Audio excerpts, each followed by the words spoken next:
menggunakan alat apa untuk mengukur untuk mengukur larutan itu asam atau basa? Coba Imam. Menggunakan alat apa Imam? Devi bisa bantu? Apa tadi Bu? Nah, minggu lalu kita kan sudah belajar tentang filtrasi asam basa. Nah, untuk mengukur larutan untuk mengukur keasaman atau kebasaan sebuah larutan itu, satu larutan, kita menggunakan alat apa? Coba Sofi. pH bukan Bu, pH meter. Ya betul, kita menggunakan pH meter. Nah, kalian pernah minum susu? Pernah Bu. Susu. Sering. Susu apa, Rafifah? Susu air. Apa rasanya? Rasa coklat. Rasa coklat. Nah, kayak cimori juga. Susu itu pH-nya sekitar 6,5. Nah, coba Isra. Kalau susu itu tingkat pH-nya itu 6,5, berarti susu itu termasuk asam atau basa? Asam Bu. Ya betul Isra. Nah, jika pH-nya itu di bawah 7, maka sebuah larutan itu termasuk ke dalam asam. Nah, jika pH-nya itu di atas 7, maka larutan itu termasuk ke dalam basa. Nah, berbicara tentang susu, sekarang kan kita mau belajar tentang sistem koloid nih. Nah, susu itu termasuk ke dalam larutan, suspensi atau koloid? Coba Rizky. Suspensi. Kalau Ibu. Nah, karena ada yang bilang suspensi, koloid, nah jadi pertanyaan ini akan kita simpan dan akan kita jawab di akhir pembelajaran pada hari ini. Nah, langsung saja ya anak-anak. Langsung saja kita masuk kepada sistem koloid. Usahanya kayak susu strawberry.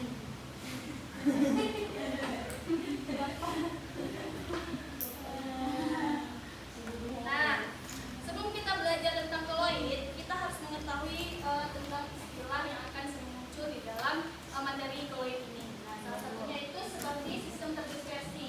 Nah, sistem terdispersi ini adalah larutan atau campuran dua zat yang berbeda atau sama wujudnya. Nah, sistem terdispersi ini terdiri dari dua fasa, yaitu fasa terdispersi atau zat terlarut dan medium terdispersi atau zat pelarutnya.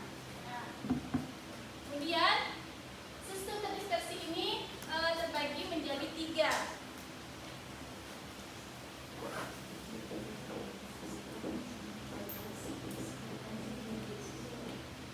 Yang pertama itu ada larutan. Ibu, ya, izin ke kamar mandi boleh? Boleh. Jangan lama-lama ya, nanti ketinggalan materinya. Iya Ibu. Nah, yang pertama itu ada larutan, yang kedua ada koloid, dan yang ketiga itu ada suspensi. Nah,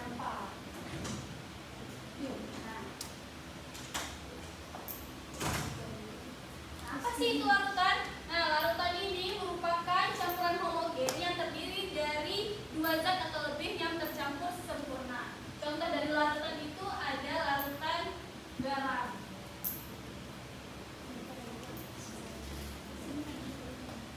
Kemudian suspensi. Suspensi ini merupakan campuran heterogen dari dua atau lebih zat. Nah, di mana zat-zat penyusunnya masih dapat dibedakan satu sama lain tanpa menggunakan mikroskop. Contoh suspensi ini adalah air ditambah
Jadi di pertemuan selanjutnya kalian harus bisa menjawab ini dan dikumpulkan di pertemuan selanjutnya. Ingat ya, tadi PR-nya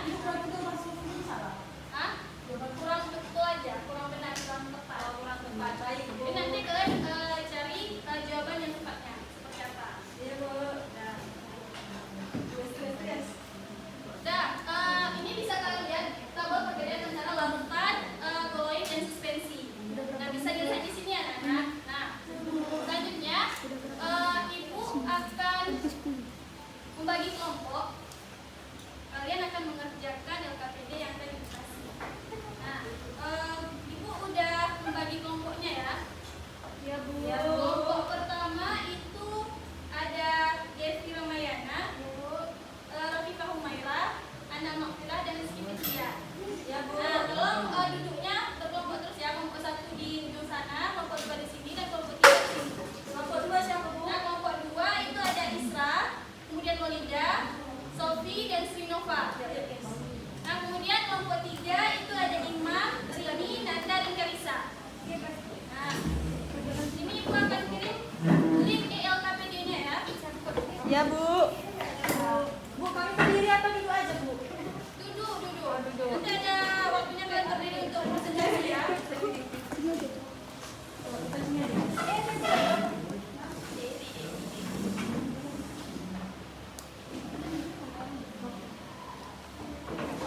Sudah, Bu. Apa nama tugas kita? Sudah 1, Bu. Oke, bukan lah ya link ELKPD-nya. Nah, di link ELKPD ini ada kegiatan 1, 2, dan 3. Nah, coba kalian buka di kegiatan yang pertama. Ya, Bu.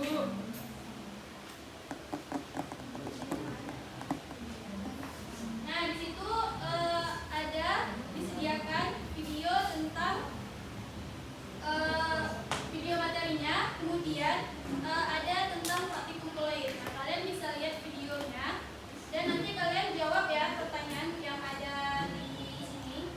Nah, untuk kelompok 1 kalian menjawab pertanyaan nomor 1, kelompok 2 menjawab pertanyaan nomor 3, dan kelompok 3 menjawab pertanyaan nomor 4. Nomor 2 kita skip aja dulu.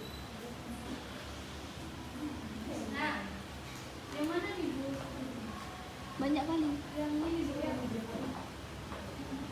Ya, ini kalian tadi kelompok berapa? Kelompok 2 menjawab pertanyaan nomor 3.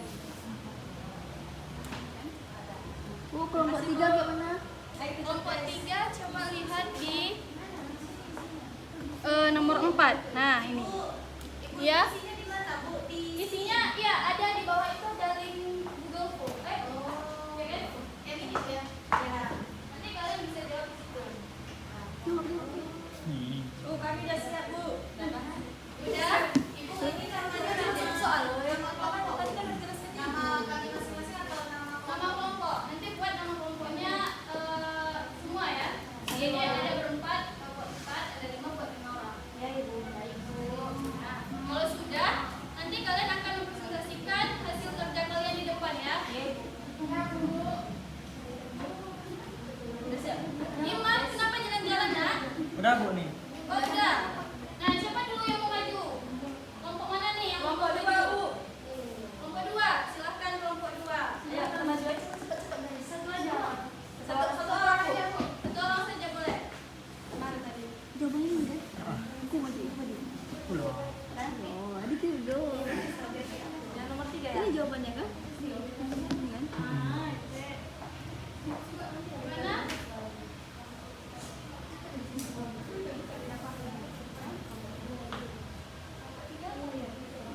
Iya. Ini buat jawaban tadi kalau isi pertanyaan. Sudah? Silahkan Sofi. Baik, teman-teman. Saya perwakilan dari kelompok 2 akan mempresentasikan akan memberikan jawaban dari soal yang Ibu berikan dari LKPD. Pertanyaannya adalah yang nomor 3, yaitu pembuatan agar-agar akan menggumpal ketika didiamkan. Hal tersebut merupakan sifat dari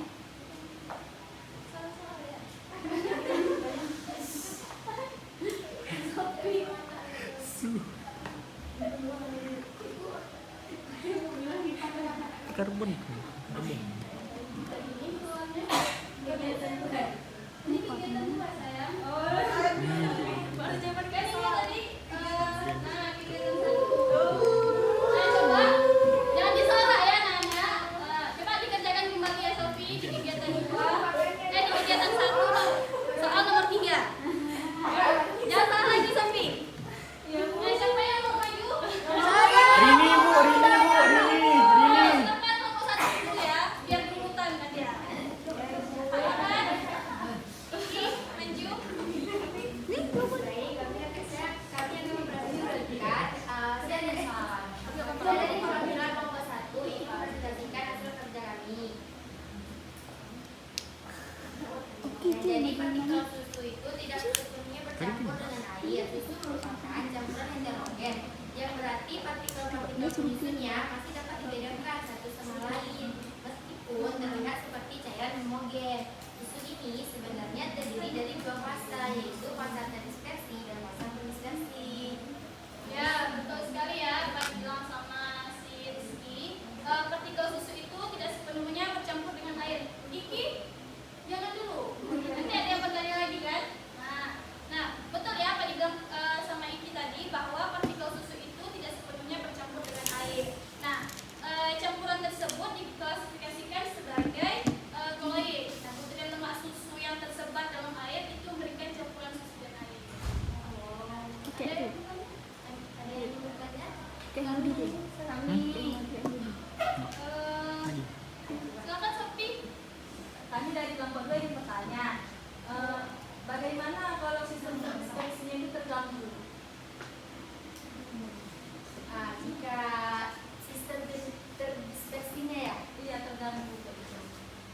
jika sistem terdispersinya itu terganggu,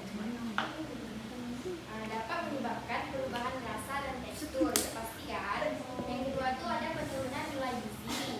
Yang ketiga risiko penyakit. Yang keempat ketidakstabilan suatu produk. Bagaimana Sofi?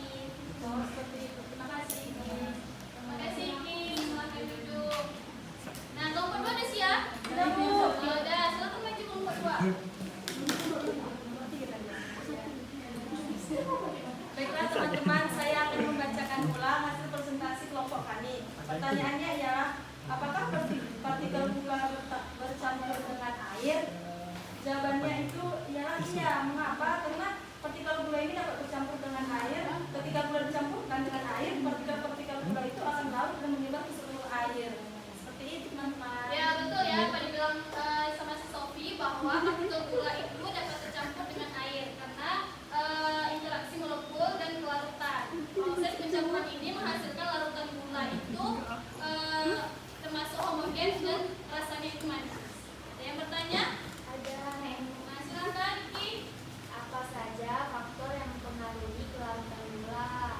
Oh, di sini ada beberapa faktor. Yang pertama itu suhu. Yang kedua itu pengarutannya. Yang ketiga itu jumlah gula atau kadar gulanya. Seperti itu. Ya, betul apa yang dibilang sama si Sofi bahwa faktor yang mempengaruhi kelarutan gula itu ada suhu. Nah, semakin tinggi suhunya, maka larutan gula itu semakin mudah untuk terlarut. Nah, yang kedua tadi apa Sofi? Mengadukannya. Nah, Kayak sini. kalau kita nggak mengaduk larutan air gula, maka air gula itu akan lama terlarutnya. Apalagi dia suhu air, suhu pelarutnya itu dingin atau rendah. Nah, kemudian yang ketiga tadi apa Sofi? Kadar gulanya. Ya, kadar gulanya. Kalau kadar gulanya sedikit, maka makin mudah dia terlarut. Tapi kalau kadar gulanya itu banyak, maka dia akan sulit untuk terlarut. Terima kasih Sofi. Silakan kemudian kelompok 3. Soalnya kenapa? Imam.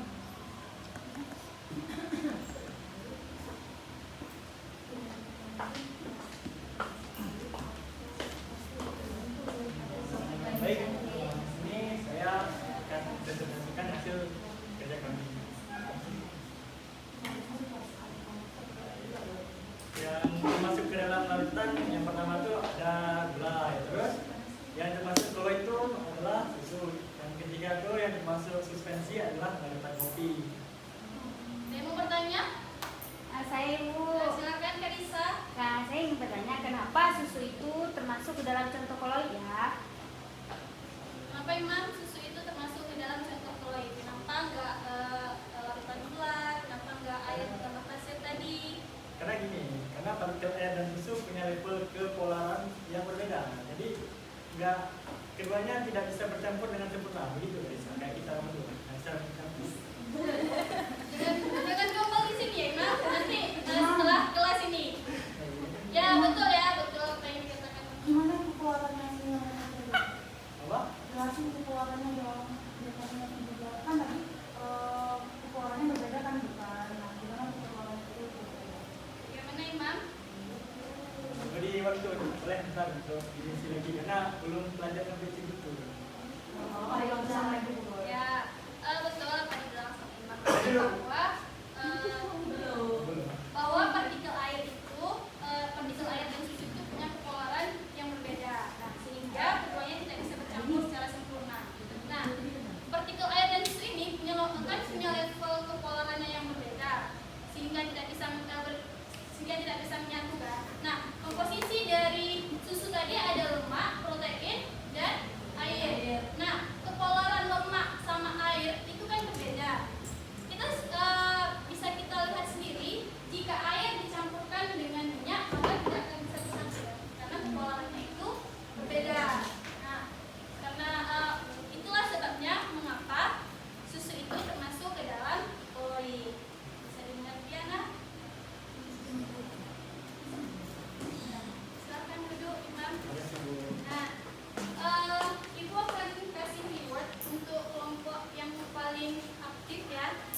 Itu tadi jatuh pada kelompok 1. Jadi kelompok 1 jumpa ibu di kantor ya. Nah, coba satu orang yang bisa menyimpulkan pembelajaran kita pada hari ini. Rafifah bisa membantu? Jadi hari ini kalau kita belajar sistem terdispersi. Nah, sistem terdispersi itu ialah larutan atau campuran dua zat yang berbeda. Itu di sistem terdispersi ini ada 3 tadi Bu, ada larutan, ada fluid, ada suspensi. Ya, betul sekali ya. Apa yang dibilang sama Rafifah. Kasih aprop.